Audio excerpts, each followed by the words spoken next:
Bon, je pense que si nous en sommes à 30 ans, nous sommes quand même justement en mesure de dire qu'il y a des actes qui ont été posés pendant ces 30 ans et même jusqu'à ce qu'il y ait quelques semaines ou quelques jours qui montrent que l'engagement ou le sérieux n'a pas toujours été à l'ordre du jour. Encore une fois, vous avez évoqué les affrontements qui se passent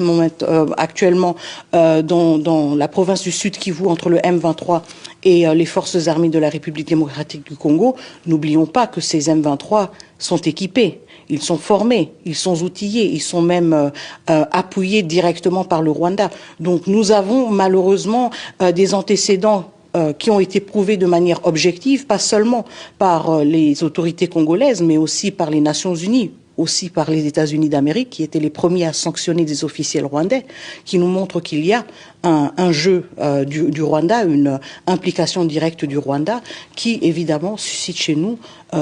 une méfiance qui s'est accumulée au fil des années. Donc nous voulons justement qu'il y ait des gestes qui nous réconfortent dans le fait que le Rwanda est aussi sérieux que la République démocratique du Congo. Encore une fois, je souligne une chose, une très grande différence entre les deux pays. Quand il s'agit de ce conflit, nous sommes ceux qui sont en train de perdre des milliers de vies humaines. Ce n'est pas le cas pour le Rwanda. Et donc le Rwanda a beaucoup à prouver par rapport à sa bonne foi et par rapport au sérieux qu'ils mettent derrière